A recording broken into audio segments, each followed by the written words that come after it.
Bota aqui. Você vale um ponto. Só a gente vai saber. Quem tá aqui podia ganhar um já. Faz um trabalho extra pra quem tá aqui. Cara, assim, só quem o pessoal pensa que não, né? A outra turma. Pessoal, vocês acham? Olha aqui, ó. Os favoritos, existem as listas, ó. Tá vendo? A lista deixa os favoritos. Minha folhinha o quê? Mas a foto não. Ah, o doutor não tá vendo. Aí os amigos agora ligam correndo os outros chegarem. Ninguém liga, hein? Por isso que a lista vai ser passada agora. Ninguém liga. Aqui agora vai acabar bem, mas aqui vai acabar. Que é 83, 85. Galera, cronologia pediátrica e no ESP. Bom, fazer xixi na cama é normal? É, até uma certa idade. Quem aqui já não fez xixi na cama, não sonhou fazendo xixi na cama depois de adulto? Aí quando tem medo de fazer xixi, está sonhando, acorda e fala, mas que merda.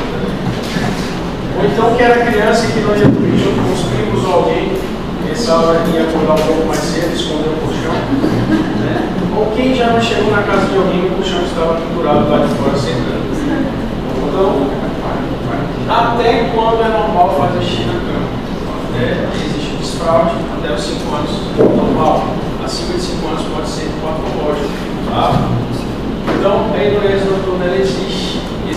Quem aqui não foi repreendido em casa? Quem aqui não, né, nunca foi ameaçado de morte em casa se ficasse puxando o colchão? Vai estourar o colchão, não dá mais, ninguém aguenta mais jogar esse colchão para fora para secar. Eu sei porque eu vivi isso na minha infância, eu morri de medo. Né? E isso pode trazer complicações futuras. O homem é mais objetivo, as mulheres não, né? O fato de fazer xixi sentado, um ambiente limpo, isso pode repetir muito. Bom, então, por definição, é uma perda involuntária durante o sono, tá? Após 5 anos de idade. E ela pode ser mono ou não mono. A monossintomática é perda sem nenhum sintoma do trato urinário, tá? Inferior. Já no mono, já são perdas associadas à audiência, perdas diurnas e poliúria, tá? A não mono está perdendo sem nenhum fator. A mono está perdendo sem nenhum fator. Já a não mono existe algum fator associado. Bom, as causas genéticas, familiares, psicológicas, alterações vesicais ou imaturidade do sistema nervoso. Uma formação pode estar associada a isso. Por isso que a investigação tem que ser feita. Tá? Então eu tenho uma criança, nós vamos fazer o quê? Coletar essa anamnese, uma história clínica minuciosa. O problema é que existem detalhes, tá? Procurar fatores tanto patológicos associados. Quais são os sintomas de disfunção miccional? Urgência, incontinência urinária diurna, manobra de contenção, micção interrompida, jato fraco, uso de prensa abdominal para terminar a micção. Definir o padrão de funcionamento intestinal. Isso está interligado à disfunção miccional, tá?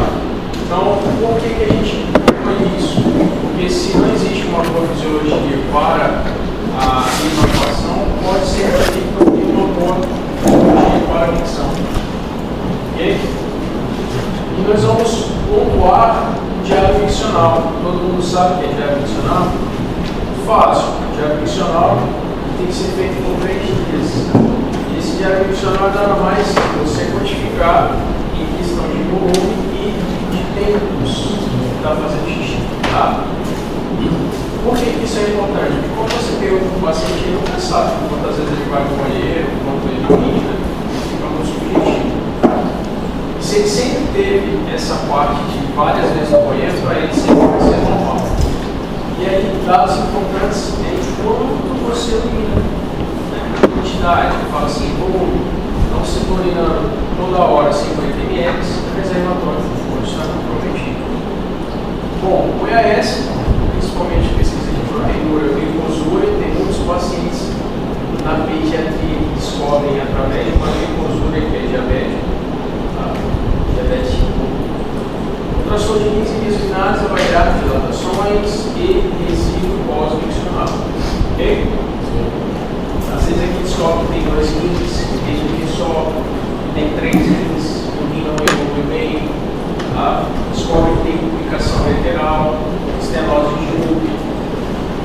tratamento, avaliar e tratar a constipação. Então, nós fizemos o diagnóstico, tá, desse paciente e nesse momento agora nós vamos fazer o tratamento. O tratamento inicia-se conservadoramente. Vamos fazer métodos para que a gente possa melhorar isso no medicamento. Ok? Então, tratar a constipação intestinal, terapia comportamental. O que a gente vai fazer?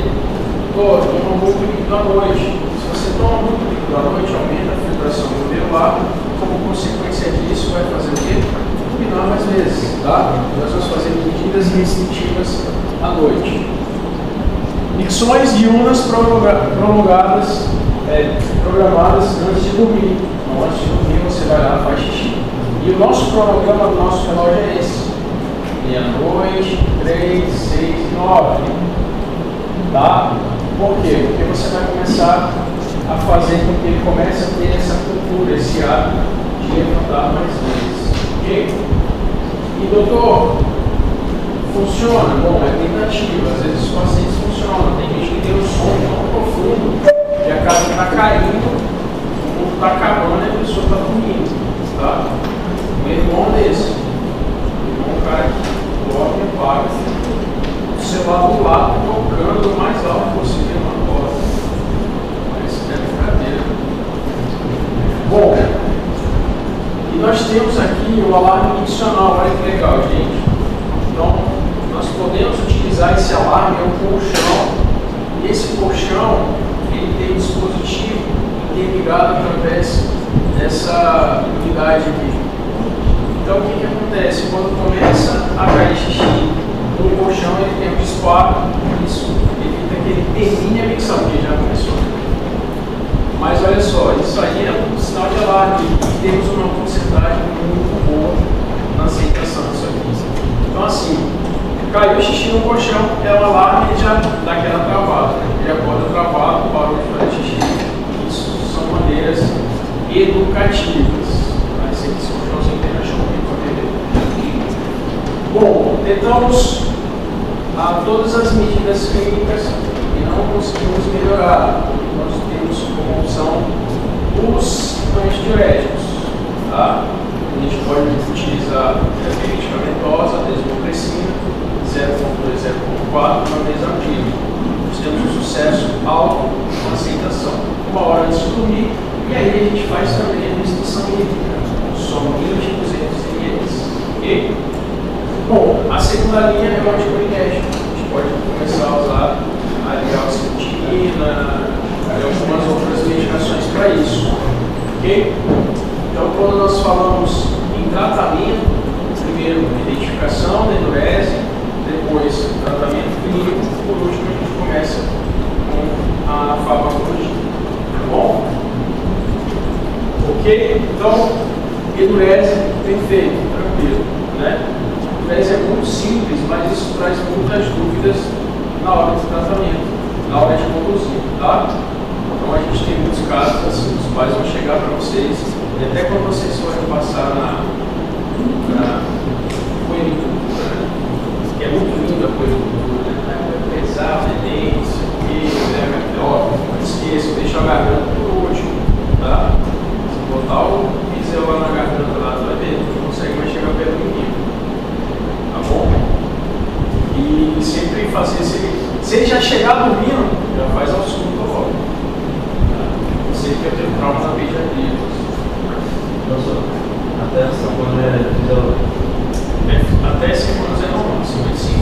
Ah, mas assim, a partir de quantos, dentro de 5 anos já começa o tratamento? Se fez 5 anos, não melhorou, é porque assim, na verdade ele fez 5 anos, mas ele já sempre apresentou isso. Qual que nós temos o normal hoje em dia? Bom, ali seus 3, 4 anos, a criança ela já tinha aquela infecção do estrado. Tem gente que estrada precocemente. Minha filha ela tem 2 anos e 9, ela já fala assim, meu pai, estou de fralda. Aí eu falo, está. Aí ela faz xixi. Quando ela não está de fralda, isso eu falo perante ao dia. À noite ainda não, mas durante o dia eu vou lá e ela fala, estou de fralda. Aí às vezes quando eu estou perto do banheiro, se ela está de fralda, eu falo, você está de fralda, mas eu vou tirar e quando as pessoas estilar. Agora, é claro, quando a gente tem um tempo fala depois dos 5 anos, geralmente aos 4, já começa já a ter a gente deixa mais ou menos. Então, quando chega aos 5, ainda permanece. E geralmente as pessoas não chegam aos 5 anos já com essa queixa. Chega ainda com 7, 8, entendeu? Está um pouco mais evoluído. E aí cansou de comprar fralda. Geralmente as fraldas são utilizadas mais normalmente. Bom, gente, nós vamos para a embriologia. Tá?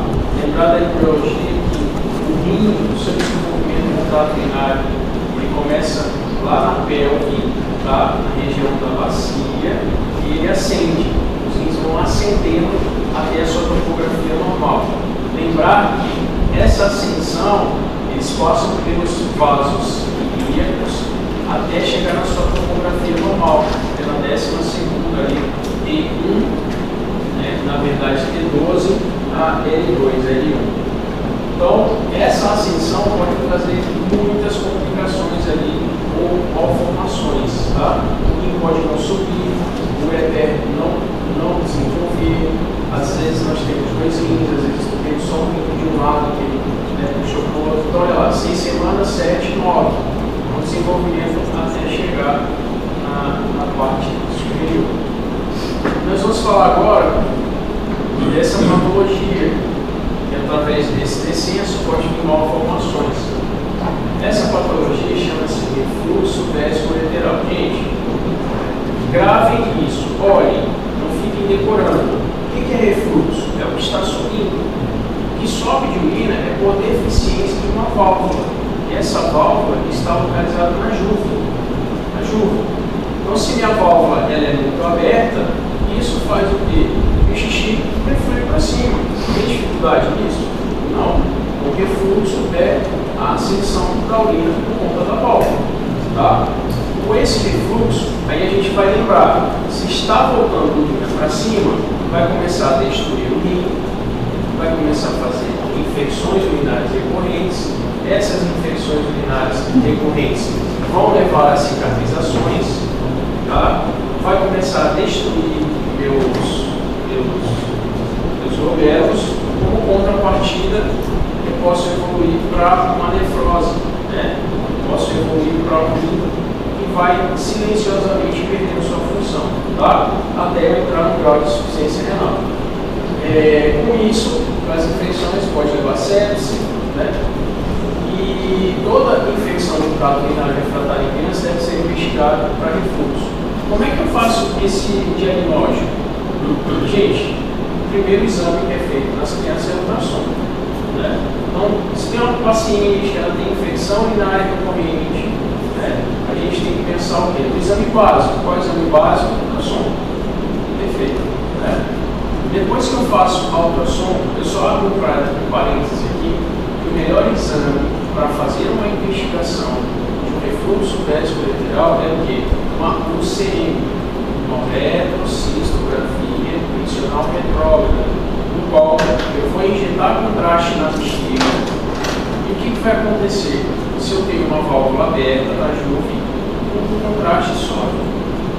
Então, se o contraste sobe, eu consigo ver o refluxo. Então, a tomografia, ela é o padrão ouro para isso? Não. Por quê? Porque a parte do contraste é sistêmico. Ele passa pelas veias para ir para o glomérulo e depois dos glomérulos ir para a secreção renal. Tá? E aqui não, aqui é diferente. Aqui é no meio externo, no meio interno. Então, o contraste ele acende. Tá bom? Nós temos a cintilografia renal. Isso aqui é para avaliar a função renal. Lembra que eu falei sobre a cintilografia? O seu DMSA, o seu DTPA, né? Falando que o DMSA ele é para ver função renal e o DTPA para ver obstrução renal. Ok? Uretrocistografia foi o que eu falei, tá bom? Lembrar que a uretrocistografia, ou nossa UCM, ela tem que ser feita em vigência de não ter infecção. Porque se tem infecção, eu vou manipular o trato urinário, jogar contraste e vai refluir ainda mais os patógenos. E a pressão do refluxo faz microlesões vasculares e aí eu posso levar o paciente a uma sepse, tá bom? Então, olha que imagem perfeita. Nós temos o rim normal, nós temos o ureter descendo o mecanismo fisiológico normal de descida, né, da urina. Então, aqui nós temos a válvula, né, que é a juve.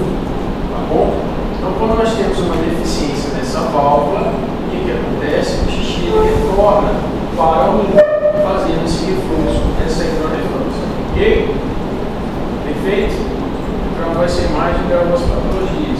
Nós temos a classificação, tá, de refluxo. Então eu faço ao CM, e o CM vai me dar o grau. Gente, na minha prova prática, cara, isso aqui. Me deram um gráfico desse, né, me deram aqui o refluxo grau 3 e falaram para mim, olha, classifique essa patologia através dessa CM. Falei, olha, nada mais que um refluxo gastroenteral grau 3 batendo o olho. Mas aqui o que acontece? Para você diferenciar entre o grau 2, o grau 4 e o grau 3, vai ser detalhes, tá? Então, você pode até meio que falar assim, olha, tá vendo aqui, do grau 2 para o grau 3 é um pouquinho difícil, né? O grau 1 é fácil, o contraste não chegou no mínimo. Perfeito. O grau 2 já chega, o contraste atinge a pelve e o cálice sem dilatar. Isso aqui na hora que você vê a imagem é muito difícil, porque olha só, aqui tá um pouquinho de dilatação, mas não dá uma dilatação, então aqui tem que ter o olho muito treinado para você saber. Tá? Aqui já tem uma dilatação maior. Você iria conseguir falar com clareza se você tivesse as duas imagens juntas, né? Porque daí você saberia que aqui o ureter está um pouco maior. Tá? E aí a grau 3, a grau 4, desculpa, já é uma contusidade.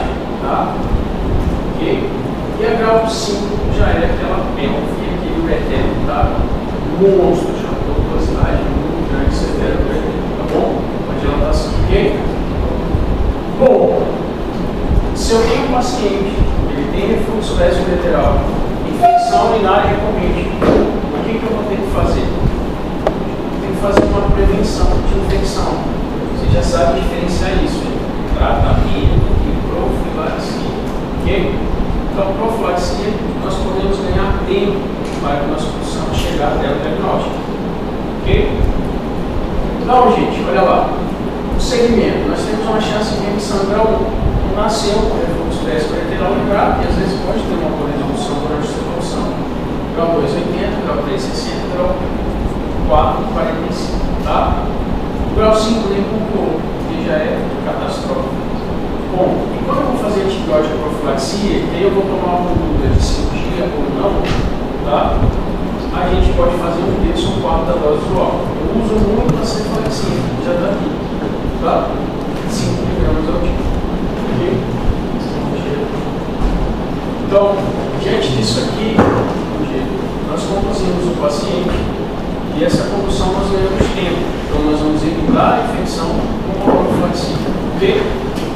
E aí, gente, nós fazemos o que? Esse paciente que já tem infecção recorrente, o EAS, ele deixa um pouco de uso para o segmento infeccioso. Para mim, ele não torna-se tão fidedigno, tá? Ele serve para me descartar glicosura, proteína, ele me vê o grau, porque ali pode vir sangramento por causa da distensão, pode vir já bactérias, né, aquela, vamos dizer assim, infecção assintomática, bacterina assintomática. Então, a urocultura ela é muito importante por conta disso, tá? Ou emergência de infecção. A ultrassom anual vai fazer o acompanhamento do ultrassom. E entra o DMSA, tá? Aqui é o DMSA, para a gente ver se o nosso tratamento foi efetivo e se continua perdendo glomérulos ou não. Então, eu fiz o diagnóstico de refluxo gastroenteral, ok? É o grau 1, doutor, o grau 1. Lembra? 90% tem ali a evolução espontânea. Então, o que eu faço? Eu faço o CM e aí, daqui a um ano, eu vou repetir o CM. Quando eu repito o CM, ele está começando a degradação do nível. Então, eu fiz lá um CM de 40. Tá? E bom, e aí eu estou repetindo. Quando eu repetir, se caiu 10%, vamos dizer, desceu para 30, opa, peraí, perdeu muito. Acima de 10% é indicativo, tem que fazer algo. Se eu esperar de novo, eu vou aumentar mais ainda, ok? E aí, nós também temos o CM para nós realizar o DMSA, desculpa, o CM, para a gente fazer bianual, tá? Para a gente acompanhar essa evolução. E falo para vocês agora do tratamento. Então, fiz o diagnóstico, tá? O paciente em evolução não está bem, não vem evoluindo bem. Nós temos o endoscópio, laparoscópio e aberto, tá? Quando a gente fala de endoscópio, que é o melhor, é muito simples, é muito tranquilo. Então, olha essa imagem, gente, olha aqui, ó, no fundo. Nós temos aqui o meato lateral, normal. Então, isso aqui é onde sai o xixi lá no rim, ok? Né? Dentro da bexiga, a bolinha assim do intestino. Então, quando nós temos uma deficiência da válvula, tá? Olha o tamanho dela, olha esse tamanho. Então, o fato dela estar muito aberta, o xixi reflui para o rim e faz o fluxo, ok? Devido à pressão na bexiga. Então, com isso aqui, o que acontece? Endoscopicamente, nós temos uma vacina para esse meato, uma vacina chamada de Fontex, tá?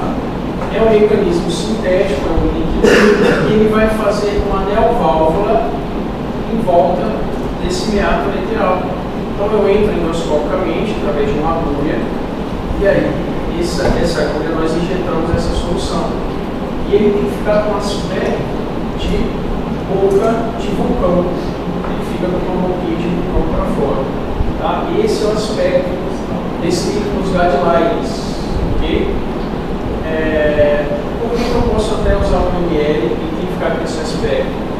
Porque eu posso fazer o efeito inverso. Desde que eu estava aberta, eu posso fechar de vez. Tá bom? Então, a gente faz o acompanhamento perante isso. Então, se o paciente, eu fiz isso, a hidronefrose não diminuiu, continuou com dilatação lateral, peraí, eu usei demais. Tá bom? O problema dessa medicação tópica, ela tem que ser feita a cada 6 meses. Tá? Então, assim, é um procedimento legal, mas ele não é definitivo. Ok? E, cirurgicamente, olha que lindo esse fluxo lateral, mais do lado esquerdo.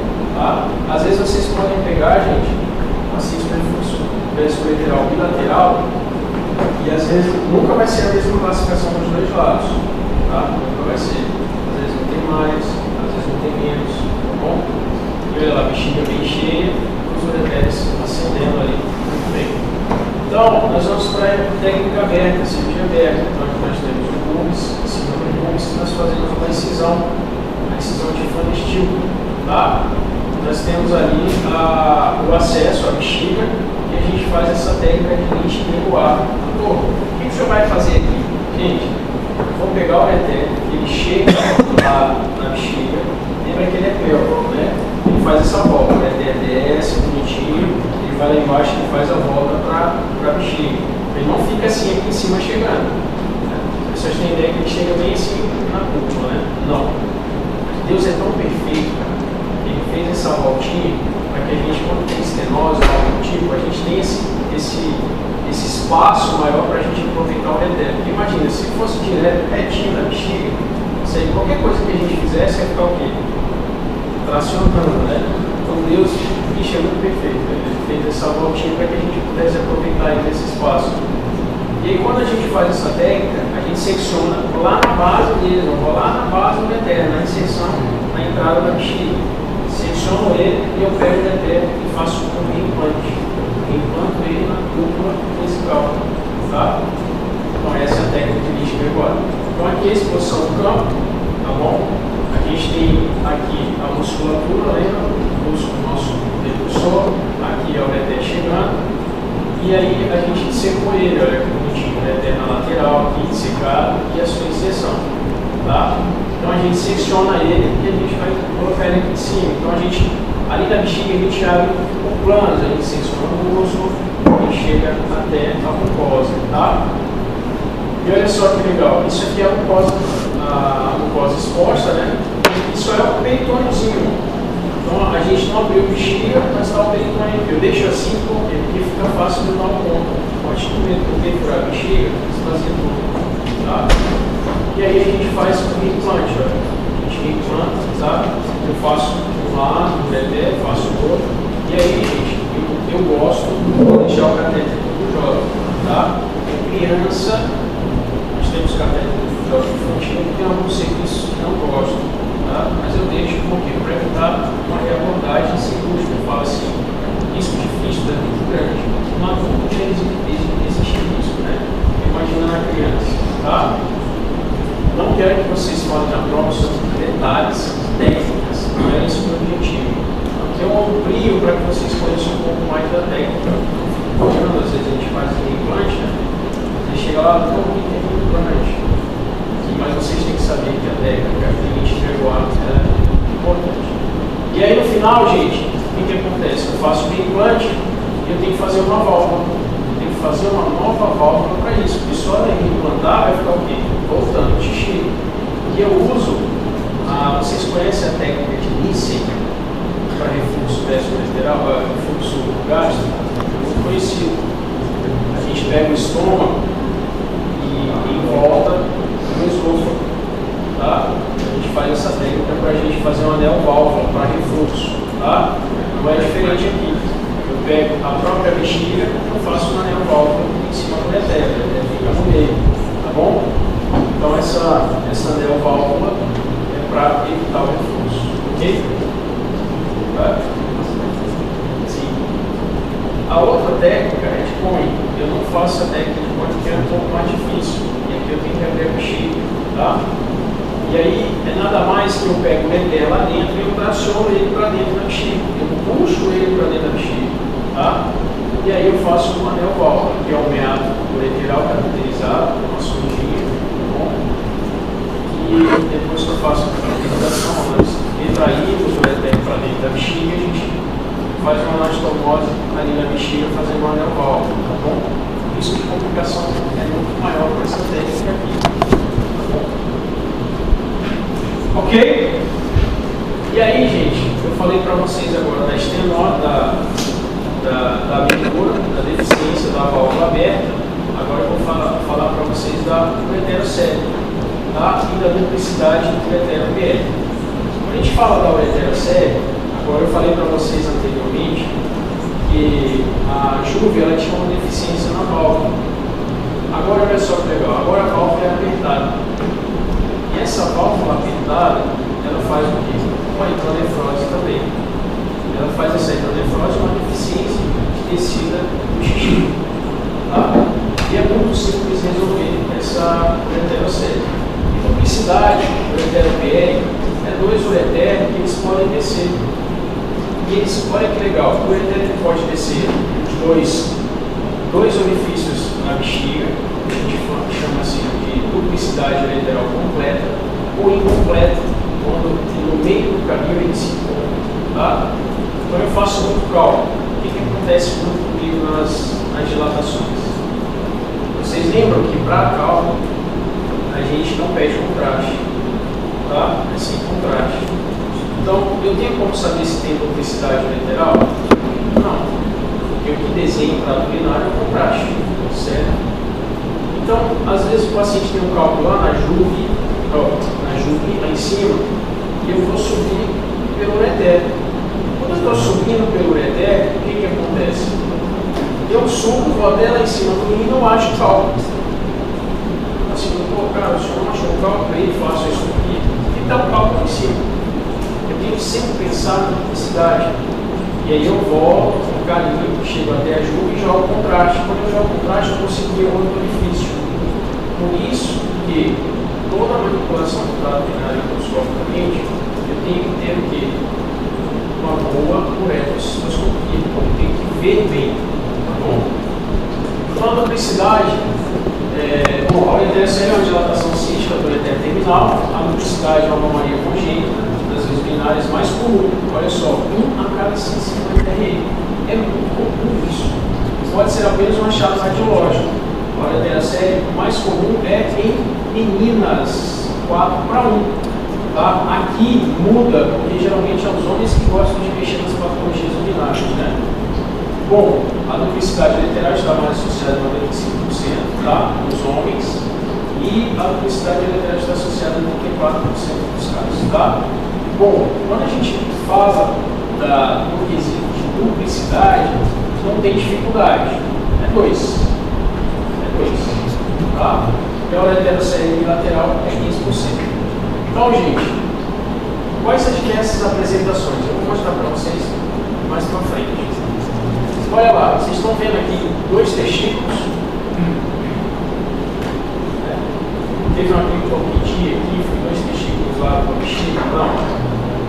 Esses são as dilatações que chegam, olha só. Essa bolinha aqui é a pontinha que está drenando o xixi lá do rim. Essa é a válvula que fechou. Olha só o divertículo que é feito. Então era para o xixi chegar aqui bonitinho. Como ele fez o ósseo, ele é tão fininho, o que acontece? Ele faz essa remediação. E na ultrassom, às vezes no raio-x, a gente consegue ver uma bolota lá dentro. Simula até como se fosse uma sonda vesical. Já aconteceu comigo. Quando eu fui fazer a ultrassom, eu falei, bom, o paciente não está de sonda. Que bolota é essa lá dentro? Tem que lembrar da letra certa, tá bom? Tá? Então, olha só. Gente, e para fazer essa cirurgia endoscopicamente é muito simples. Muito simples. Endoscopicamente, eu vou lá e tiro essa bolha. Eu tiro, eu corto essa válvula. Então eu entro aqui com laser, remendo com laser. O objetivo é o quê? Abrir. Abrir. Se eu abrir, está resolvido. Então eu entro com o laser aqui, ó. Eu secciono aqui. Eu secciono aqui. Abro. Perfeito. Vou fazer xixi normal. Tá? Olha lá. Então a gente vai ver algumas ultrassons. Olha lá. Tá vendo esse ultrassom? Aqui. Olha lá. Parece que tinha uma colonete lá dentro. Olha só, a gente pode olhar essa imagem e já definir, opa, parece que pode ter o cérebro, tá? A bexiga, aqui dá para ver uma voltinha, não completo. Olha lá, vocês conseguem observar o contraste desse ano e olha a bolinha. Tá bom? E vocês observem muito bem aqui, olha só que legal. Nós temos 2 rins aqui, ó. Olha que imagem espetacular. Vocês conseguem ver 2 drenagens? Ah, aqui? Não, claro. Entendi. Aqui, ó. Aqui tem uma drenagem e aqui tem outra drenagem, a duplicidade. Não é 2 rins, olha só. O que quer mostrar aqui?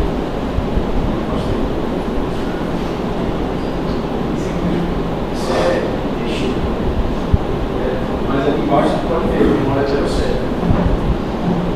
Aí falo para vocês, aqui confunde um pouco a cabeça.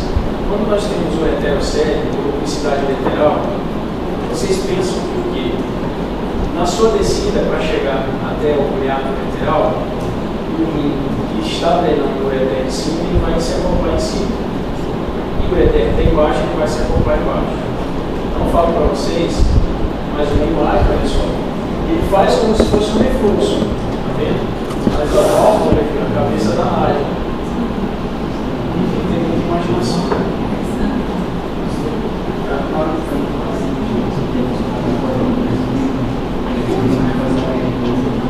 Vai ter um refluxo? Não é muito difícil. Pode, mas é muito difícil.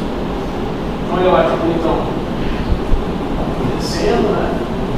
E aqui está tão grande que, olha só, ele joga o trato urinário para a lateral. Olha aqui, olha que bonitinho. Então, vamos lá, gente. Olha, grava essa imagem, olha aqui. Olha que perfeição. Nós temos um rim com duplicidade lateral completa. Completa, os 2 ureteres chegam até lá embaixo. Essa imagem é importante porque quando você entra na bexiga, você vai ver 2 meatos ureterais embaixo. Então, quando vocês visualizam 2 meatos ureterais, vocês têm que saber aonde vocês querem acessar. Se é o grupamento inicial inferior ou superior. Então, eu falo para vocês, o cálculo está aqui. Lembra que eu falei para vocês que quando eu entro lá, eu até posso fazer a declaração aqui, mas não tem um cálculo. Então, grava isso aqui, gente. Quando eu vejo na minha bexiga o meato lateral mais baixo, ele vai drenar o grupamento inicial superior. Tá? Quando o ureter é mais em cima, ele vai drenar o grupamento inicial inferior.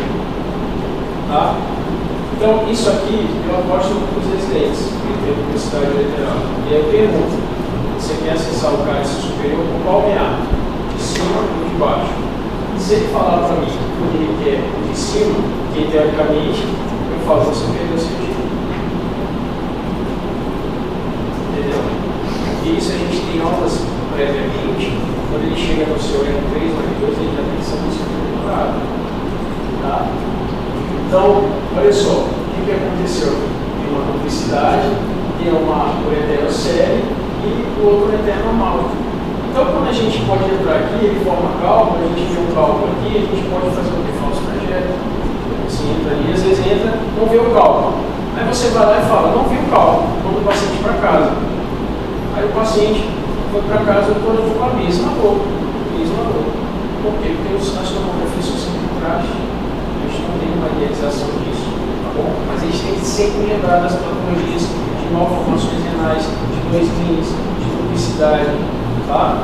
De rotação renal, se não tem de rim, e ele é bonitinho aqui. Às vezes ele está rodado para trás, ele faz uma repressão de vasos, às vezes ele está rodado para frente. Às vezes ele dá, gente, a artéria sai daqui, ela roda por cima e vai aqui para trás, sem rotação. E aí a gente chega na nefrectomia lá, o jogo está grande, beleza, achei a artéria. Cara, se você vai seguir a artéria, ela está do outro lado. E aí o jogo está perdido, porque é uma lesão vascular importante. Bom, olha só, isso aqui é para simular mesmo a duplicidade. Agora, olha isso aqui, gente. Olha isso aqui. Vocês conseguem observar que existe uma obstrução no grupamento axial superior, duplicidade lateral, tá? Completa. Tanto o ureter de cima como o de baixo chega lá, tá vendo? O de baixo ele faz o quê? Ele drena de cima. O de baixo ele drena para cima, tá? O que acontece aqui, gente? Isso aqui eu posso tratar como se fosse dois rins. O que pode acontecer aqui? Ele perder o rim de cima. Isso aqui ele pode estar destruído. Então, por mais que eu possa resolver isso aqui, essa válvula, eu vou drenar. Por quê? Como é que vai vir minha cintilografia?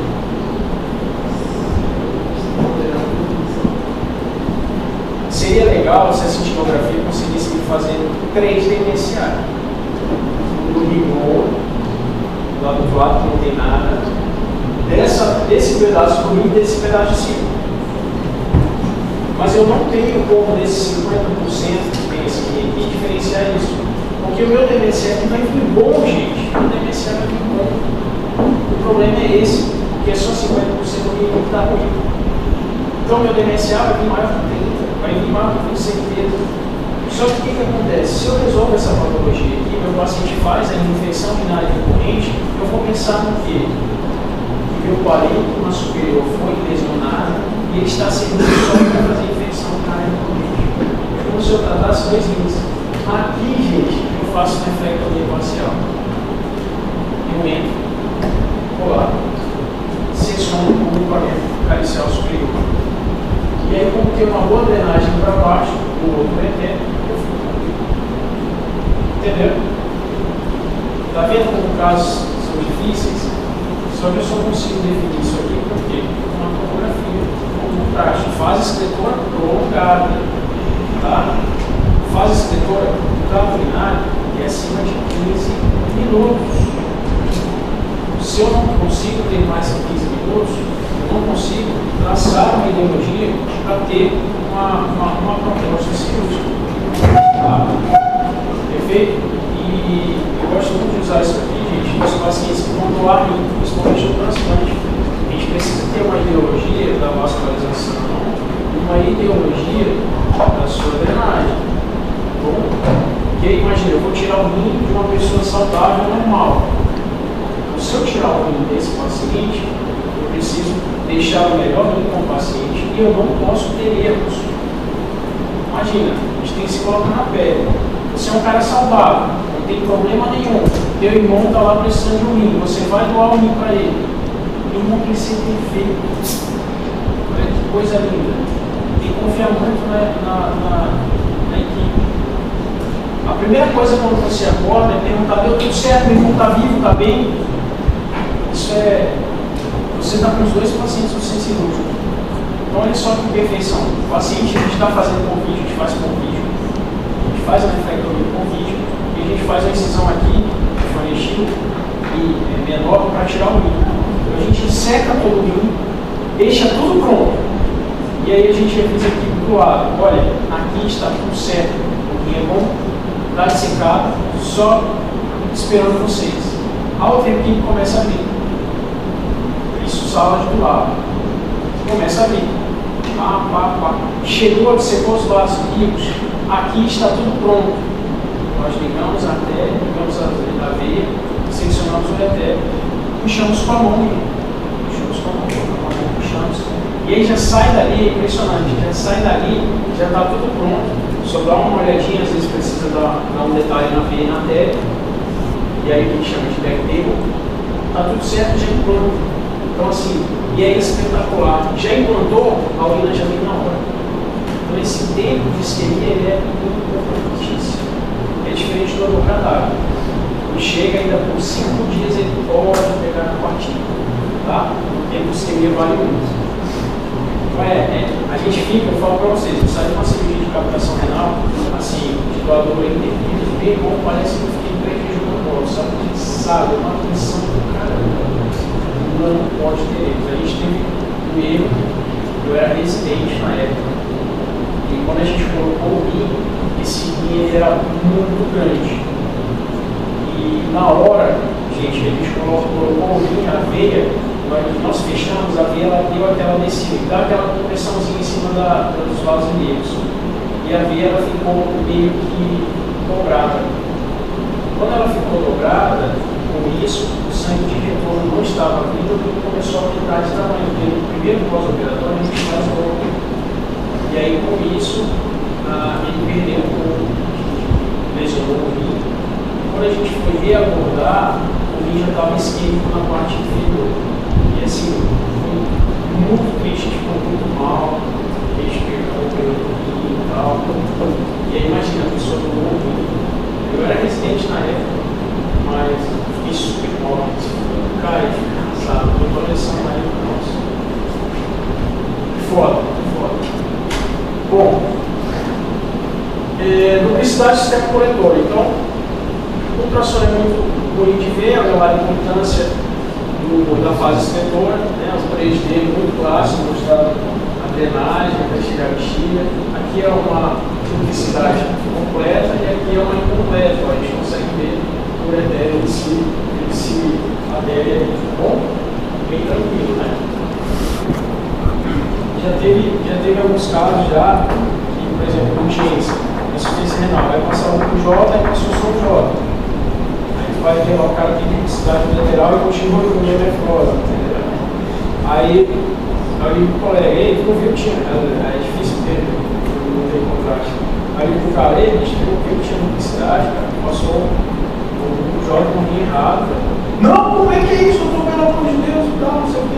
Gosto muito de brincar, eu brinco com o pessoal aqui no Paulo. E aí quando eu mando mensagem, eles não sabem quando eu estou brincando, quando eu estou falando sério. Mas eu falo, pô, foi passar o J, é igual operar o joelho, né? Foi operar o joelho, tá, deu errado, né? Ou então, eu brincava muito com os residentes também. Pós-operatório. O residente ia operar comigo, aí no outro dia, passava o dia todo e não falava nada do paciente grave. Aí, no segundo dia, quando ele não mandava mensagem, eu perguntava assim, poxa, o paciente morreu. Infelizmente, né? O residente ficava doido. E aí, até ele saber que não morreu, ele já estava com... Porque imagina, você tem que passar a informação. Você operou, é uma contrapartida, deixa você operar ali. Você fala, cara, o paciente morreu. Aí eu desliguei meu telefone, eu não respondo mais. Entendeu? Nunca mais ele esquece. Fernando Máximo, ele era lá no João Paulo, e aí ele foi meu professor lá. E, bicho, você, quando o professor deixa você fazer, pô, eu acho bem demais. E a aplicação sua, pelo menos assim, o cara tá livre, treinou quanto e tal. Eu sempre falava, eu ia atrás. Questão assim de você ter confiança. Pouco que tu faz, eles gravam. brincando, eu já até falo, bicho, para de falar isso. Ficando com vergonha já, mas eu sempre falo, todos os meus pós-operatórios vão passar. Todos os meus pós-operatórios. Obrigado, muito bem. Olha, paciente, tá bem, assim. Te dá uma confiança, entendeu? Porque no outro dia também vai estar de plantão, não sabe como o cara tá. Só a mensagem, ele tá vivo, tá bem, tá despiando, dreno, tá levantou, entendeu? Pô, isso aí, como também dá notícia comigo, olha, o paciente não está evoluindo bem, já pediu para rever. Às vezes no João Paulo pós-operatório, o problema é esse, você opera, quem passa a visita é outro, quem dá aula é outro. Então olha só, você faz uma apendicite, grau 4, fodida, apendicite lascada. Aí o cara vai lá, passa a visita, olha a pele, casa. Aí no outro dia tu vai lá e pergunta, então o senhor deu alta no paciente?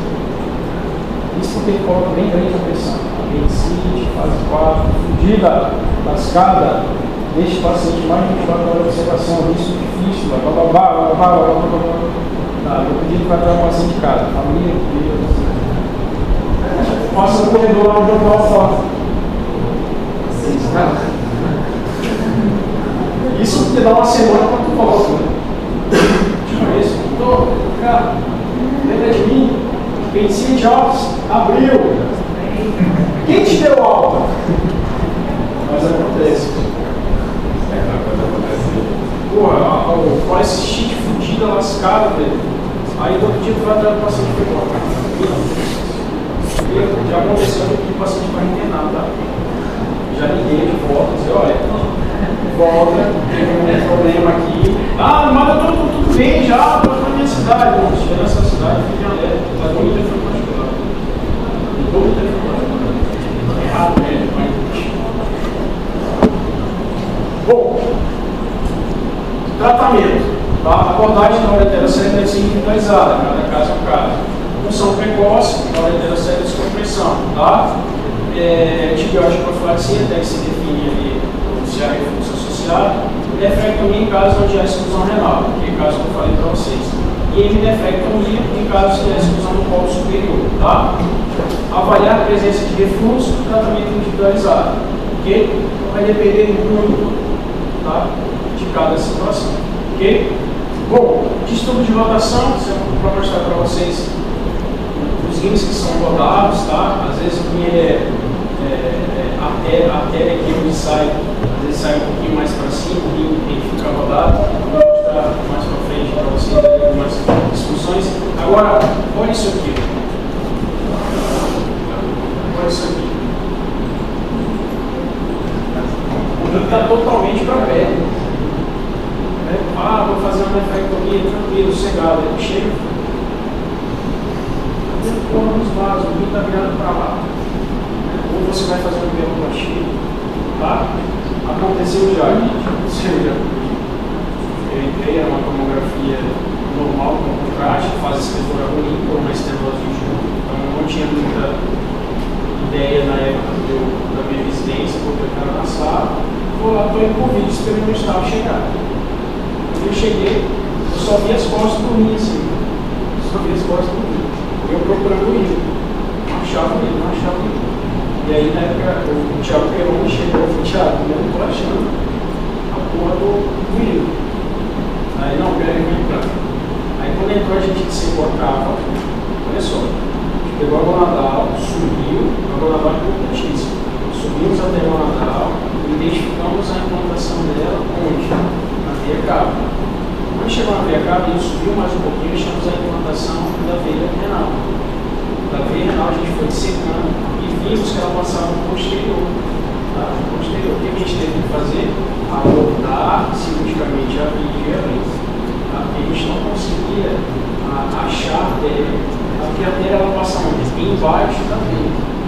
Tá? Embaixo da veia. A gente teve que converter. Tá bom? Por isso que o termo de consentimento existe para vocês não possam ser processados. Olha que lindo esse aí, gente, o famoso ferrador.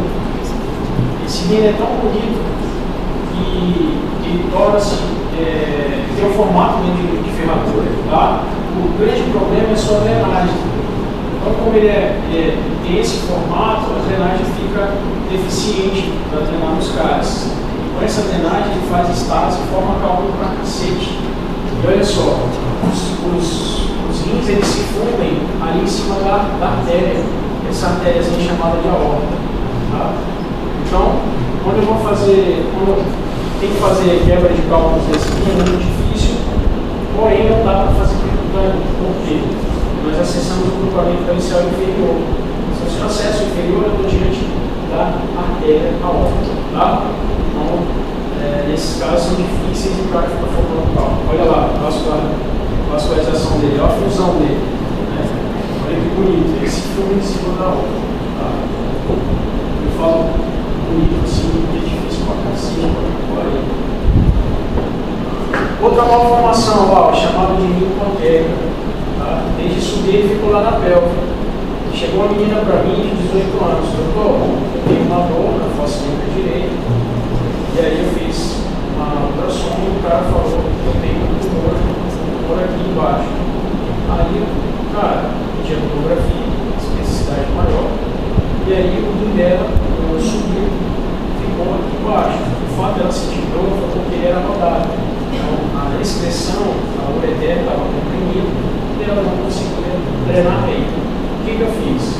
Passei um catéter do jogo para ver se ia melhorar o rim dela, porque apesar de estar aqui embaixo, não vão ter um limite para uma nefrectomia para um rim bom. Ele não está na sua tomografia, é doença, não. E aí eu passei o catéter do jogo. Fui estudar um pouco mais o caso, passou o catéter, ela falou assim, ela não tinha infecção urinária recorrente. E aí, depois, eu coloquei o catéter permanente nela, deixei com o catéter pulmão, o catéter dilatou, quando tirei, eu não senti mais nada de novo. Vou manter lá, faço acompanhamento dela 6 meses. Tá? E aí eu não pedi cintilografia DMSA para ela, porque ainda, pela imagem, é uma imagem boa. Tá? Não tem descrição de 40. E até porque ela é pobre. Não dá para fazer exame assim. É um exame caro, custa R$1.500 assim. Mas se eu ver que tem a necessidade, aí eu falo, olha, vamos vender carro, vamos vender uma coisa, vamos colocar isso aí. Olha só isso aqui, gente, o rim top. Olha lá, nós temos um rim que ele não subiu e ele está ali na topografia dos vasos ilíacos. Esse exame aqui, quando o paciente faz e chega para você, você fala assim, cara, já fez transplante renal? Porque isso aqui, gente, o transplante subiu. Vocês estão vendo isso aqui. A única diferença é que a veia renal dele ainda está saindo da cava. Tá? Aqui nós transplantamos aqui nos vasos ilíacos. Tá? Aqui é a mesma coisa. Ok? Então, olha só, aqui é a pelve renal, né? O colo sigmoide, o menino lá dentro. Olha esse ninho aqui, gente. Isso é danado. Né? Olha onde ele nasceu, lá dentro do córtex. Olha o tamanho desse ureter, ele está lá. Ele está ali como se fosse uma ilha diafragmática. Então, esse ninho aqui, olha só, eu já tive que tirar um do tórax, tá? Essa brincadeira é mais antiga. O paciente teve um trauma da torácica e desde que subiu o baço, subiu o rim. Isso é diferente do que é epigasia, mas é um trauma, o cara teve um trauma, abriu o diafragma do lado esquerdo e o rim subiu lá para dentro. Ele estava passando lá no central e aí a médica me chamou, eu tenho um caso para discutir, o paciente com uma pielonefrite, só que tem um detalhe, esse rim está dentro do córtex, e aí fui lá. Quando cheguei lá, era um rim pela tomografia, não era viável, e estava todo infectado, tinha pus e volta. O cara estava entubado, era sepsis. Aí eu falei para ela, olha, o que você acha de tirarmos esse rim? Aí ela falou, eu acho espetacular, porque isso está levando a sepsis. Aí eu falei, legal. Só que como ele está dentro do tórax, você chama torácico. Porque o tiro vai entrar de novo. Ela falou, nós não temos torácico, o Everton está no ar, ele fica viajando para lá, e nessas horas ele sempre viaja para lá. Por mais que ele não esteja viajando, ele sabe que é bom, ele fala, olha, estou no ar. E aí fui fazer a nefrectomia dele. Quando eu fiz a nefrectomia, o rim além de subir, ele rodou. Quando ele rodou, o que acontece? Os vasos também rodam. Então, como a veia, teoricamente, ela está na frente, frente, que estava na frente era a artéria. E aí o que eu fiz? Pô, lesão nas costas. Aí, cambiei e tal, beleza. Quando eu fui tirar o rim, eu colocava a mão lá dentro, assim, e o coração assim, tum, tum, tum, tum. E aí eu puxava o rim e ele não vinha muito bem. Então eu falei, primeiro eu vou ganhar os vasos, depois eu vou tentar trazer o rim. E fui e tal. Para completar aí a situação, tinha duas vezes, era só consegui ligar os vasos, depois aí fui puxando o rim. Quando eu puxei o rim, parte do diafragma vinha junto. Eu tinha que colocar uma tela, nada eu faço, né? E para completar já vinha outra coisa, o cara estava descoagulado, quadro rodando, assim, o cara morreu, mas não por isso. Depois que não conseguiu se recuperar, mas eu tirei, peguei vivo não tem. Ele morreu depois de uma semana. Descompensação do clínico lá. Mas eu cheguei para a família, tirei o rim, tá aqui, tá tudo bem, tá, grava ali, ficou bonitinho, legal.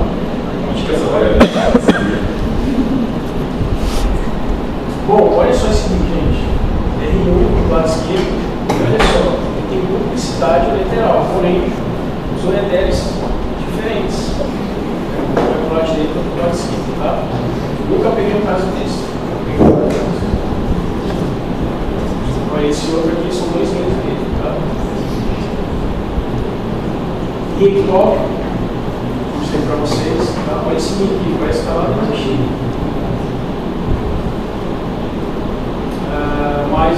Mais lindo aqui, ó. Rotações, tá, gente? Isso é para vocês saberem o que é normal e o que é normal. Então, quando o paciente, olha lá, esse rim é lindo para fazer nefrectomia. Ele roda e fica assim, bem assim, olha, os vasos estão.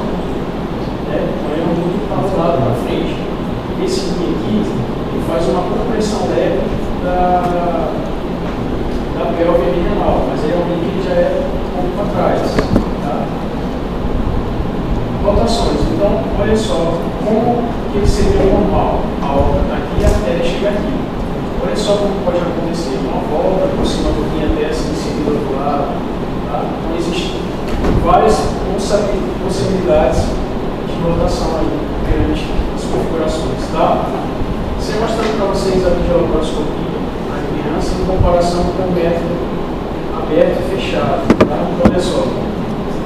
3 centímetros de incisão para fazer uma peloplastia. E olha só o arsenal todo para fazer uma peloplastia com videolaparoscopia. Teoricamente, se você for colocar ali elas por elas, você é mais rápido na pediatria aberta. Tá? Lembrar que a pediatria é muito sensível.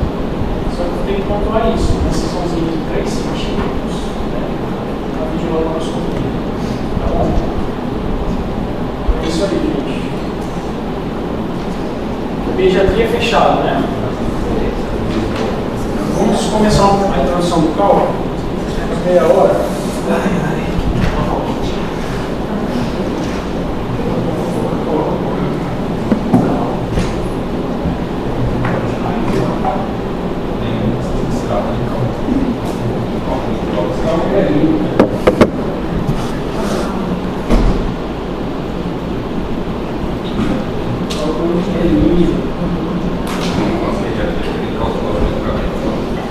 Gente, o cálculo renal, ele nada mais que o cálculo do rim não dói.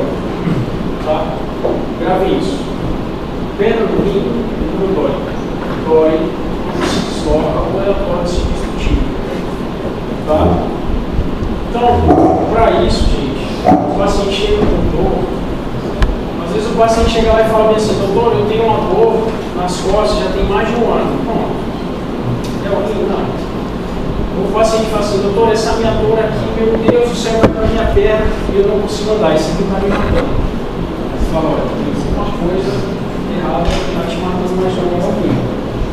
E vocês vão ter todos os dias essas queixas. Todos os dias pacientes falando para vocês, tem dor nas costas e é rim, não é rim. Ainda mais quando faz ultrassom e fala que tem um cálculo de 2 milímetros lá. Tá? Então, gente, na litíase urinária, A urina normal é capaz de ter uma boa concentração 4 vezes maior de oxalato de cálcio. Isso aqui já justifica porque os cálculos são formados de oxalato de cálcio. Uma precipitação ocorre quando a supersaturação excede a solubilidade. Então imagina só, nós temos um meio neutro, tá? Quando nós temos geneticamente alterações ou meios ambientais, quando eu não bebo água, quando eu sou obeso, quando eu tenho distúrbio metabólico, quando eu tenho algumas outras patologias que influenciam isso, eu posso começar a ter formação. Tá? E olha que legal, nós temos mecanismos para que possa segurar isso. Só que quando é tão exacerbado isso, nossos mecanismos naturais não conseguem mais suprir essas necessidades. Tá? Então, a precipitação ocorre quando a supersaturação excede muito essa solubilidade. Gravem isso. E quais são os inibidores? Ácido cítrico, citrato, magnésio e algumas lipoproteínas, como nefrotoxina, como os Rasfood. Esse nome aí é lindo, né? Isso é difícil de pronunciar. Bom, e quando falamos sobre litíase, olha lá, prevalência em torno de 3% da população. É muito alto, esses 3%. 12% irá desenvolver cálculo urinário em algum momento da sua vida. E 20 a 30, graças a Deus, vão necessitar de intervenção. Isso não está bem claro. A recorrência, 10% no primeiro ano, 35% no 5% e 50% a 60% nos próximos 10%. Então, mesmo tratando o paciente, ele corre o risco de fazer formação de cálculo. Então, assim, o cara operou com cálculo, subiu o cálculo, ele sempre vai ter um alto índice de nova formação. Nós moramos onde? Perto da linha do Equador, quente pra caramba. Nosso gasto energético é muito maior. Então, imagina, quando eu tenho um fator genético associado com um fator ambiental, esses são fatores que eu vou formar cálculo. Aí o cara fala, doutor, mas eu bebo 10 litros de água no dia. Ele vai formar. Graças a Deus ele toma água, porque se ele não tomasse, ele estaria mais ferrado. Tá? Ok? E olha lá, gente. Vamos falar sobre a história familiar, baixa ingesta hídrica. Então, lembra assim, se eu já não bebo água, eu tenho baixa ingesta hídrica, eu tenho gasto energético maior, eu faço o quê? Uma concentração maior dessa urina. Tá? Eu vou concentrar mais a atividade física, ocupação, fatores genéticos, fatores genéticos. Doutor, mas eu estou tomando o danado da creatina. Me falaram que ela está interligada com a creatinina. Tem alguma coisa a ver? Eu vou parar de tomar a creatinina. Mas mas se você está tomando a creatinina, está tomando taurina. Mas não tem nada a ver, tá?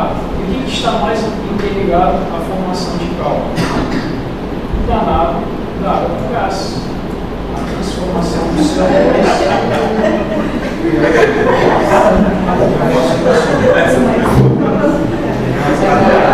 água com gás, ela transforma-se em cálcio. Tá?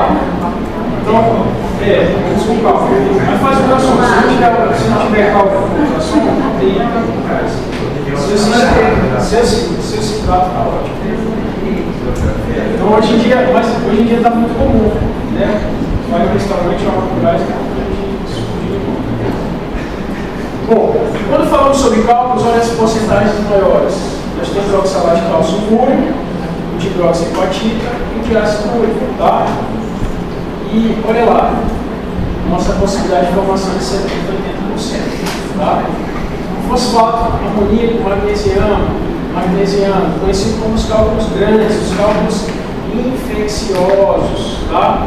Os cálculos que são perigosos, os cálculos maiores que 2 centímetros no rim, tá? Então, quando vocês observarem cálculos maiores que 2 centímetros, lembrarem dos cálculos de Estruvita. Nós temos os pacientes que eles têm ácido úrico. Então, o ácido úrico também pode formar cálculos, tá? Fosfato de cálcio, hidroxiapatita, é o mais comum misturado com oxalato de cálcio.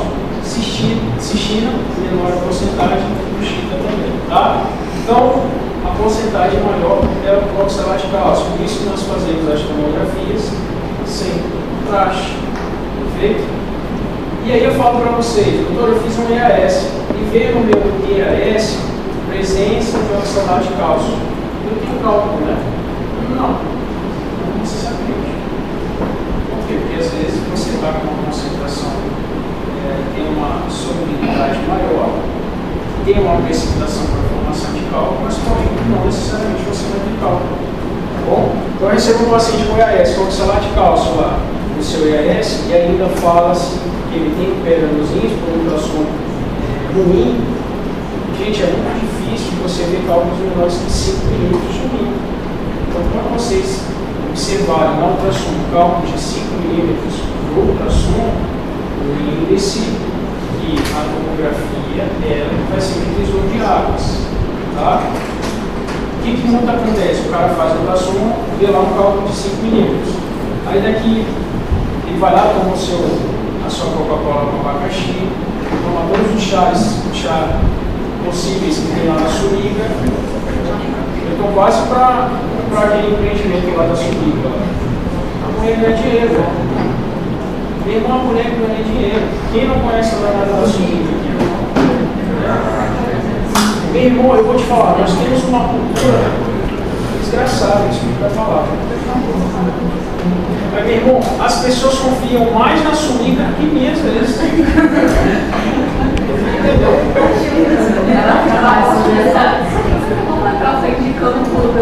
Gente, mas você chega lá, aqui são produtos naturais. Só contra isso? Não, gente, não, é o que tínhamos anteriormente. Mas aí, falo para vocês, a semente de abóbora tem efeitos bons para a próstata referente à hiperplasia. É bom, cara, é bom. Só que o paciente fala para mim, doutor, eu posso tomar a semente de abóbora? Eu disse, claro, com certeza. Então não preciso tomar remédio? Não, peraí. Vamos dizer, a Sunica lhe falou que quantas sementes de abóbora por dia e por horas você tem que tomar? Não me disse isso, eu vou comendo a semente. Pois é, eu não tenho dados comprobatórios para te falar. A medicação eu tenho dela, a miligramagem certa e correta para você. Semente de abóbora é bom? Toma os dois. O meu remédio foi semente de abóbora. Agora, só semente de abóbora eu não tenho dados. Aí eu falo bem assim, continua com a semente de abóbora que eu vou te operar em 2 meses. Então, como assim? Estou te falando. Agora, toma os dois. Isso não é bom. Toma os dois. Para você ter ideia, eu tenho que implementar essa fala, muitas vezes, para que eu possa ganhar o paciente e possa fazer o tratamento, porque eu não quero operar o paciente. Entendeu? Agora chega na Sunica, olha, isso é bom para a cabelo, isso aqui é bom para isso aqui, isso aqui é bom para isso aqui, isso aqui deixa o tesão aumentado, aumenta o pênis, não sei o que e tal. Meu irmão, tu faz igual. E chega lá e pensa, nossa, ela sabia de tudo que eu preciso. Né? Não sou contra, gente, não sou contra. Mas, porém, nós temos que ter alguns status. Se o paciente chega lá, já fala, já que eu estou natural, e você confia na garrafada, tu vai dizer que não. Arrebenta na garrafada. Doutor, eu acredito que a Coca-Cola com abacaxi vai dar certo. Arrebenta na Coca-Cola com abacaxi e depois faz uma endoscopia. Para ver como é que vai estar a sua gastrite. Então, assim, vocês têm que ser, ter esse tato. Porque às vezes vocês baterem no paciente e dizem assim, olha, não como isso, isso, os princípios, eu li tantos livros lá e tal, e não é cultura. Tá? Não diga que a sua quiser dele lá, fala logo a minha mulher lá para tocar. Eu não posso tá explicando. Bom, e olha lá as formações dos cálculos. Quando a gente olha os cálculos, a gente pensa que ele é redondinho, bonitinho, tá? E não é assim. Eles são porosos, tá? E aí esse pretinho aqui é o mais danado, é o mais duro. Quanto mais escuro, seu núcleo mais duro ele é. Bom, outro subtipo tipos raros dos cálculos: xantina, dihidroxiadenamina, tá? Isso aqui, os cálculos de indinavir. Lembra de uma medicação chamada de indinavir? Essa medicação é uma pré-exposição de formação de cálculos por conta da medicação para B24, paciente CHP, tá? Cálculos de sulfa. Então, é importante. O paciente fala: olha, isso é muito deprimido, qual a medicação que você toma? Indinavir. E olha que interessante, eles não são vistos nas tomografias. O paciente simula a dor, simula a cólica renal, e você pede a tomografia não dá nada. É o último cálculo ali que a gente fica a mercê do ultrassom. Tipo de cálculo conforme o pH urinário. Tá? Então, quanto o pH, o VAS, o pH urinário for mais baixo, tá? Mais ácido, úrico e cistida são os cálculos provavelmente que a gente está formando. Então, quando o pH alcalino maior que 7, fosfato de cálcio, apatita e estruvita. E olha que interessante, os danados do oxalato de cálcio não alteram o pH. Eles não alteram o pH. Tá? Então aqui, ó, pH alcalino, cálculo de estruvita, são cálculos do quê? Infecciosos. Tá? Bom, a urina supersaturada, tá, de íons, faz o quê? Uma nucleação homogênea e formam cristais puros, por exemplo, o oxalato de cálcio, tá? E essa nucleação, através, pode fazer cristais mistos, como cristais de oxalato de cálcio sobre um nicho de hepatita. É como se fosse o cálcio misturado com outro segmento de íons. Tá? A formação de cálculo, nem todo cristal do EAS é sinônimo de cálculo. Aquilo que eu falei para vocês. Tá? Crescimento e agregação é importantíssimo a identificação disso. Vocês vão ver, às vezes, gente, que na tomografia, essa agregação, essa formação, vocês vão ver uma terminologia chamada de nefrocalcinose na tomografia, que não são cálculos ainda, vamos dizer, está no início da formação, lá nas pirâmides, tá? Nessas pirâmides começa a formação de cálculos. E aí vocês vão ver lá a patologia, a terminologia na tomografia, como Laura fala assim, presença de nefrocalcinose. É onde está começando a formar nas proteínas dos cálculos, tá bom? Bom, e aí, gente, a gente entra para os inibidores naturais dessa nucleação, dessa formação de cálculos, né? Então, a diluição urinária é importante. Como é que a gente faz a diluição urinária? Através da água, mas ingesta aí. Então, o melhor remédio vai ser água, tá? Nós temos os citratos e os magnésios, tá? O que o magnésio faz? Ele se liga ao oxalato. E isso vai fazer o quê? Uma proteção. O citrato se liga ao cálcio, tá? Segurando essa formação de cálculos. Então, os inibidores naturais do crescimento e agregação dos cristais são quem? Diluição, as proteínas, tá? Nefrocalcina e glucotina, tá? O aumento da ingestão hídrica pode inibir todas essas fases de formação de cálculo. Eu tenho um curtinho gráfico, depois eu vou trazer para vocês, esse gráfico que mostra exatamente a supersaturação. Bom, e aí, gente, quando nós temos o cálculo, o rim ele não dói. A partir desse momento, dessa obstrução, ele traz dor, tá? Então, a migração desse cálculo faz a obstrução. E essa obstrução leva à distensão da cápsula e assim a dor. Ok? Agora, olha esse gráfico aqui, importantíssimo. Esse é o mecanismo fisiológico da obstrução do trato urinário. Nosso organismo é muito inteligente. Então, quando eu tenho uma obstrução do trato urinário, nós começamos o quê? Uma pressão aumentada na pelve. A pelve renal ela é tão sensível que nós conseguimos, antes de uma hidronefrose, observar que nós temos uma dilatação da pelve. Ela é muito sensível. Tá? Isso faz o quê? Um aumento do fluxo da artéria renal por uma compressão. Então, mecanismo fisiológico compensatório. Isso depois de algumas horas, vai fazer o quê? Uma baixa taxa de filtração glomerular. Vamos entender o que? Esse livro vai falar o quê? Gente, a artéria está tendo que botar uma pressão maior para fazer essa filtração. Tem algo errado no nosso sistema. A gente começa a liberar citocinas e falar bem assim, algo está obstruindo, porque está voltando xixi, urina para o parênquima. Isso faz o quê? Uma diminuição da taxa de filtração glomerular, tá?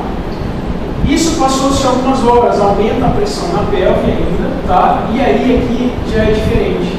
Essa artéria, ela identifica que não compensa ela manter o alto fluxo, ela diminui o seu fluxo arterial.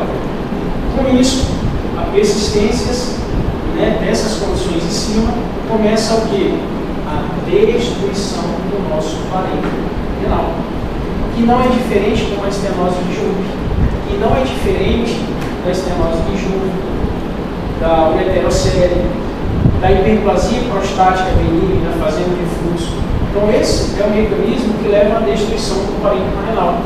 Se esse paciente continuar obstruindo, ele vai lesionar mais parênquima, ele vai perder os glomérulos como contrapartida e entrar em insuficiência renal.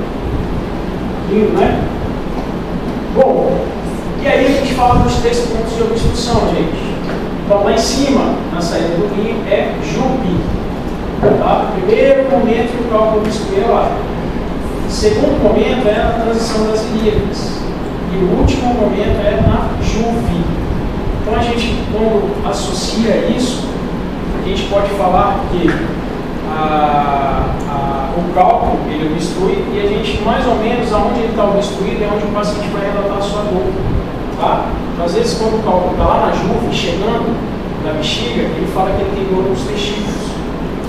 Então, meu testículo está doendo, eu não aguento.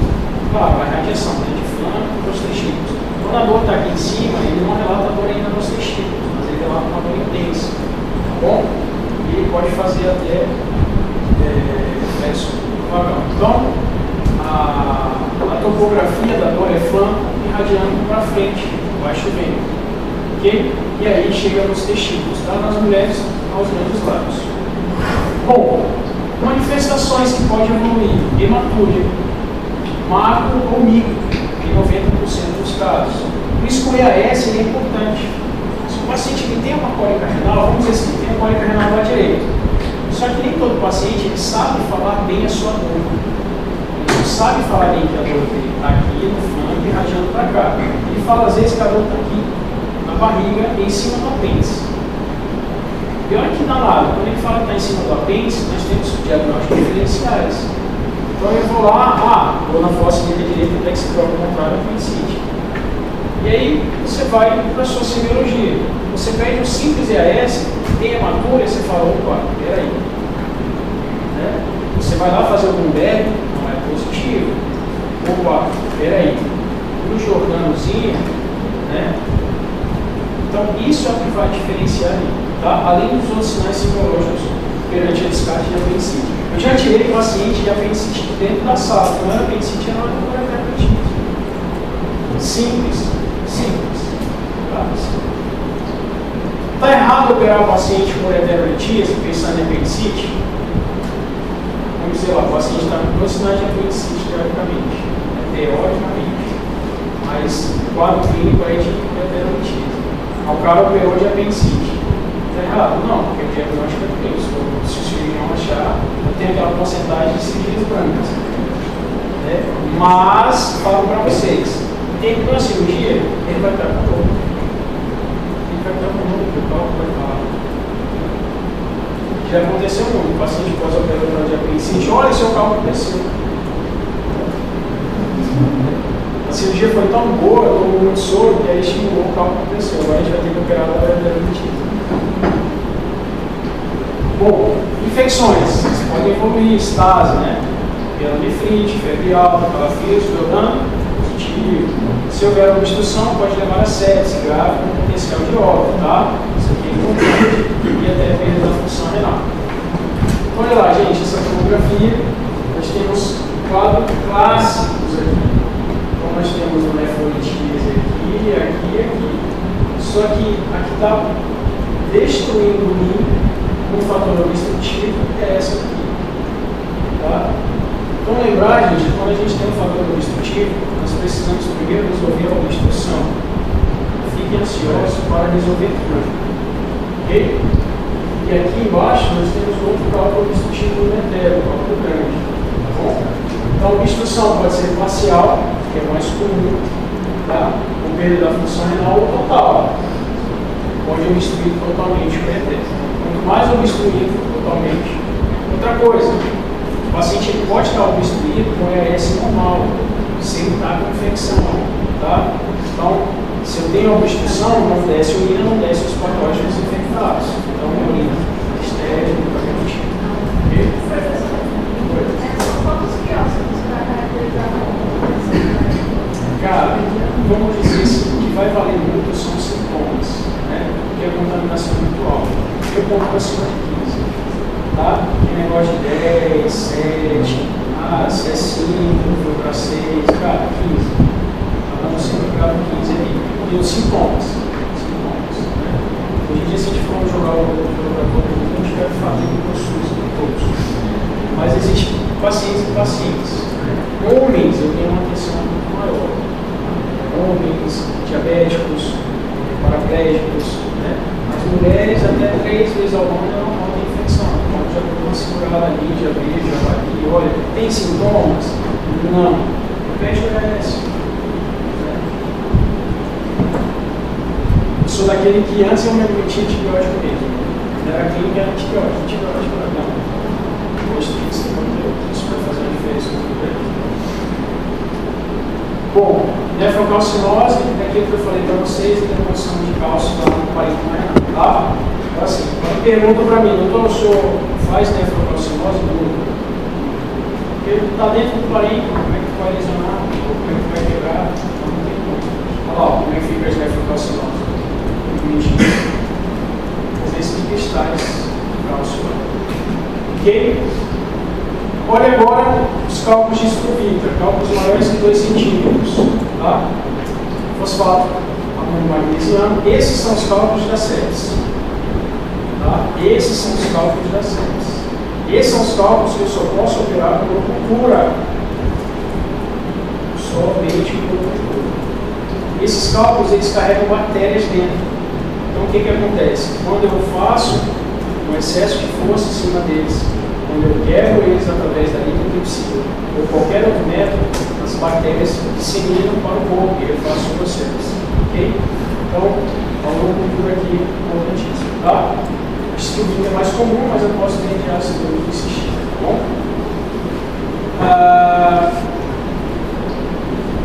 Tomografia entra como nosso exame padrão, não preciso nem especificar muito isso aqui, mas a sensibilidade e especificidade é muito alta, não precisa de contraste, ok? Posso utilizar com contraste quando eu fico na dúvida, ok? Primeira coisa é sem contraste. Fiz tomografia com contraste, eu quero ter ideias melhores, eu quero ver a expressão desse paciente, eu posso usar contraste. Até para fazer contraste, você tem que ter o quê? Uma função renal prévia. Não vai meter contraste no paciente já com insuficiência renal. Lembra-se que o contraste ele é nefrotóxico. Tá? E o contraste de escolha é o iodato. Okay? Então aqui nós temos um cálculo, a presença do álcool aqui, está vendo o sinal do álcool? A gente tem um cálculo aqui, o instrutivo, o ureter, e a gente tem o ureter em volta, é como se fosse um núcleozinho ali em volta do ureter em cálculo. Bem fácil de ver.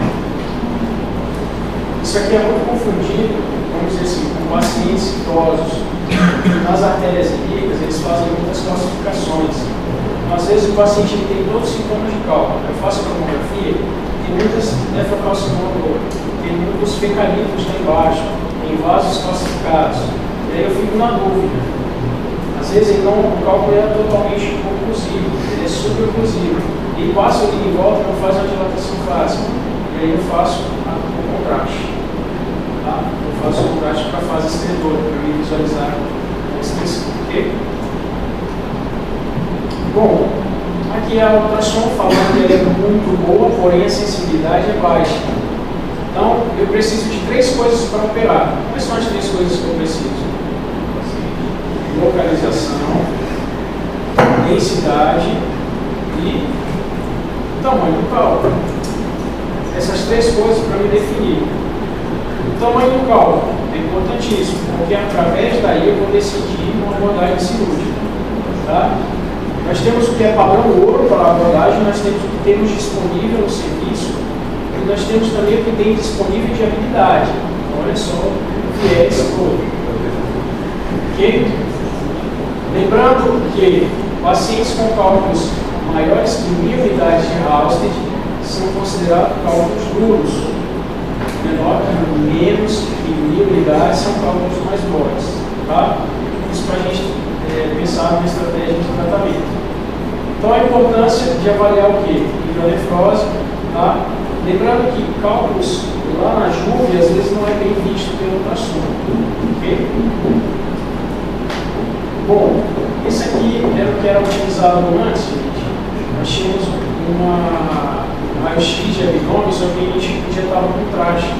Então, hoje em dia deixou de ser usado, mas antes a gente fazia muito. Era como se fosse uma tomografia, só que em vez de fazer a tomografia com contraste, a gente fazia o contraste e depois a gente fazia o raio-x para ver o que? Fase excretora. Tá bom? Ok? Não tem nada mais, né?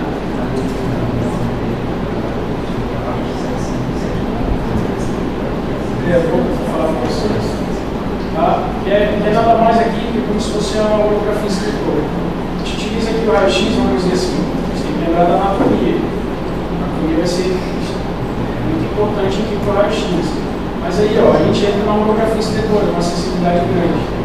Olha lá a holografia escritora. 5 minutos, 10 minutos, 15, 20, 25 a 30 e a pós-mencional. Olha como traz informações importantes. Tá? Então, a holografia escritora. Está vendo aqui? Eu tenho como se fosse uma duplicidade. Não sei qual é a duplicidade, mas eu tenho uma frequência superior. Tá? E aí eles utilizavam isso aqui muito para ver se ficava resíduo. Bom, a pielografia retrógrada é nada mais que você jogar contraste pelo sistema urinário, só que por dentro. Tá? Então, olha só, aqui a gente caracterizou a bexiga, o cistoscópio, e aí a gente joga contraste, a gente vê, a gente fala de pielografia retrógrada. Tá? Isso aqui é um dado importante na tabela de avaliação laboratorial dos pacientes com litíase recorrente. Essa parte eu deixo para o nefro fazer o quê? Estudo metabólico. Então, eu faço alguns casos, eles não têm acesso ao nefrologista. Então, gente, qual que é a amostra melhor para a gente ver o que está escutando? Ou que a gente consegue para a gente ter ideia que é ou não aquele metabólico, aquele íon que está fazendo problema? Um pedaço do cálculo. Se eu pegar um pedaço do cálculo e mandar para análise, eu sei qual tipo de cálculo. Acabou. Eu vou em cima do problema. Então, quando eu vou fazer cirurgia, eu sempre tenho que pegar um pedaço, só que o paciente nunca valoriza aquilo. Ele pensa que eu tirei um cálculo e não vai mais formar. Quando eu não tenho cálculo na mão, eu gosto de estar no nível de 24 horas. Ali sim eu tenho ideia. Só que o paciente, quando vai fazer esse exame, ele se sabota, ele toma mais de 10 litros de água. Toma mais de 10 litros de água. E além disso, os familiares vão lá e dão um xixi com ele, porque deixam uma garrafa normal de água dentro da geladeira. E aí não avisa ninguém. Eu já escutado isso aí, da galera que faz de 24 horas, deixa a garrafa bonitinha de água lá e fala, olha, eu suco, isso aqui, a galera tá? Então, isso aqui, gente, é importante a gente observar os exames de sangue, cálcio, ácido, fósforo, creatina, potássio, carbonato, PTH, gente, lembra de estudos do cálcio, da glicose. Na urina, amostra isolada, amostra 24 horas, exames especiais. Aqui entra mais alguns específicos que eu utilizo, tá? Os exames de imagem. Lembrar, gente, dos pacientes bariátricos. Pacientes bariátricos, a absorção de cálcio maior pode formar cálculos renais, a saturação aumenta, tá bom? Por causas absortivas. Ok? Aqui, para a gente ver o quesito das modificações operante eu tenho mais excreta na sua urina. Hipercalciúria, hiperexpressão de ácido úrico, isso é mais dados para vocês observarem. Eu não gravo isso aqui, não vou pedir de vocês dados, quanto uma hipercalciúria, paciente urina 24 horas, nas mulheres, nos homens, isso não tem correto. Mas eu quero que vocês leiam principalmente isso aqui, para vocês verem. Tá bom? Eu faço o tratamento na próxima aula. O tratamento, a gente requer um tratamento de urgência, que a gente tem que fazer agora, e um tratamento eletivo, tá? Depois do estudo metabólico. Só que na urgência eu não vou pegar muito, porque vocês já tiveram isso, tá? Mas eu só vou lembrar de vocês, ok? A gente deixa o tratamento para a próxima aula, tá bom? Dúvidas, perguntas? Só na hora da prova.